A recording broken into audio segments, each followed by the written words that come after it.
It is August 2022, and the local artisans of Barichara, a small town in the Colombian Andes, have a problem. The shared store that they had been using to sell their products during the pandemic is about to close, and there is no alternative. But one of those artisans is Margarita Higuera, who had been selling her granola there. And she does not just want to give up all of the hard work they had been putting into building a trusting community of producers and consumers there. So at that stage, then I thought, right, I don't have more options than to open the house and to call people to see what happened. I mean, we began like 20, 25, and now we have more than 55, 60 people coming here to bring every week their products. But once the store was set up and running smoothly, they didn't want to stop there. The Tienda Comunitaria was supposed to become an anchor point to circulate value in the community. For this, they created a very clever point system, their own currency, so to speak, but more on that later. Margarita calls this the well-being economy. It's a challenge in terms of finance recording, because the value of the economy is not just in how much cash you move, but the value is the economy of well-being, the well-being economy, which is much more bigger and have much more impact the money. And the money is some extra. You get huge amounts of economy, a well-being economy, a sense of community, a sense of containing, a sense of trust. And a part of that you get money. And that focus on the well-being of people quickly had a real impact on the well-being of real people. Obviously, take Serafin for example. He used to live in a smaller village close to Barichara and got involved with Casa Común through his friend, Rafa. And then it was beautiful because someone who have little possibilities in the community, who lives in the countryside in a really precarious and simple way, who is a fantastic artist, but no one helped, support, or believe in him. So he's coming here, he's working, he's putting all his stone, he's selling it, he works, he have food now, but also he was able to wear a new t-shirt. That for him, I mean, this is not reachable. And you have many stories like that. A local woman that supports her family by selling her handmade children's dresses. Another woman paying for her husband's medical expenses by selling traditional brooms. But the tienda is always supposed to be more than that. I'm Felipe. I'm a baker, so I sell the bread I make here. My wife, she does botanic cosmetics, so she sells also our products here. I'm doing a little bit of accounting. We have a point system, so I take track of the points. People are selling stuff, so that's an impact, but it's much deeper than that. I mean, a customer arrives here or someone arrives here and people don't only go away with things, they go away with questions. And we are questioning the way we make business and more so the way we relate to each other. How do we establish trustful, abundant relationships? So what does that actually mean in practice? If you are a producer and you want to bring your products here, you have different ways. One is that you can come here and say, okay, I bring my products and I will give you at the end certain percentage that the person decide how much. So people say, okay, I can give 5% or 10% or 15% or 30% or 40%. You know, some people give 40% to this community fund. So these people can give it in cash. Other people will say, okay, I bring 20 jars of something. I will want to give 30% of these 400 pounds that I sold. But he say, instead of paying that with money, they bring their product. Trust is that the person needs that to develop somehow. So it's no room for judgment, which is one of the challenge also. No judgment.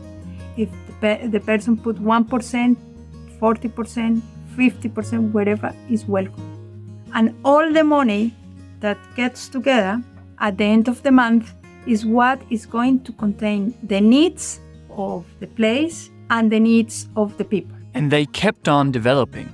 After a few months, when the community shop had proven financially stable, they needed to create a system to incentivize and reward producers investing time into their Tienda Común. There are people who are not able to be very much involved in here because they are busy producing, for example, so they cannot come here. There is other people who have more time and are able to be in the shop, look after the people the clients who come to buy. And we have a time bank. So this is a particular place where we put the time and we get points at the end of the month. If you are producer, you could work and each hour is 1 point. So you work for 1 hour, you get 1 point. You have shift of 3 hours, 4 hours, you put it there. And at the end, the price of the point will depend on how much money are in this community fund. So we began with 8,500 at the beginning of the experiment. And so far we are about 12,500 or more, 1,000 pesos per point. So it's super good because it costs more than 1 hour minimal wage. But just because the system that they have created is working, doesn't mean that they now have to use it exclusively for everything, of course. Until I'm not able to pay my taxes or my bills with points, I'm still depending on the system.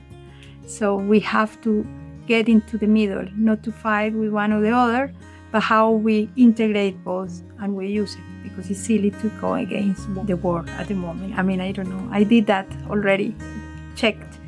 It's about integrating. But we started with the question of how this group of individual artisans has come together to build enough trust in building a common future together to overcome the divisive power that money usually has.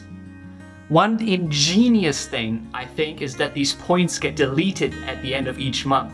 So they have to be used quickly, usually to keep buying products at the shop or as monthly contributions. This keeps value flowing and a level playing field between all producers. Besides the points, the community fund is also emptied every month to pay the bills, develop infrastructure, or create flyers to spread the news. And so the community of producers has to come together every month anew, knowing that the more they contribute, the bigger the pie, and that they will continue to have equal say on how that pie is distributed. We don't know if this is going to change when this grows, but the reality is that this mentality is true of if you are generous, you get more. My vision for this place is, first of all, learning to trust and learning to heal in community. Understanding that we have a collective intelligence that is powerful. If that power of that collective intelligence is to put into the territory, fully embrace, so that means that we all will be okay. That means that we all be in many different ways fine, and more than fine, doing what we need to do in this world. I foresee, for example, we having our own coin. I foresee producers are also consumers. Consumers become also producers. And these kind of ways we see the world separated are dissolving. And if we deconstruct the way we are usually transacting and building upon scarcity and scarce economics, and if we deconstruct all of these and build a new economy, I can see a thriving future for El Perros in the future. And it's under construction. We don't know tomorrow what will happen, to be honest. We don't know anything about how it's going to be tomorrow, but what we know is that we are enjoying this, that it feels rewarding. The cynical part of me thought during the entire interview, well, in the end, it'll just be simple economics. As long as there's money being made, everything's going to be fine. But as soon as that stops, all of that community, trust, will just go away as well. But honestly, if they're feeling like it's rewarding, if they say it's fun, who am I to stop them? And to be honest, this well-being economy thing has been creating quite a bit of well-being for quite a few people. Either way, I admire their courage to just say, we've got a problem, but we'll come together and fix it. No waiting on big institutions, no waiting on politics, nothing like that. Just come up with our own solution, we'll try out something new and see how it goes.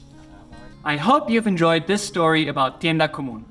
It's actually part of a series of several videos I've made about Casa Común, which houses many more regenerative projects like the community shop. If you want to learn more about the house and how it came to be, check out this video. And here I've made one on Frutos Conciencia, one of its first regenerative economy projects. Let's regenerate the earth.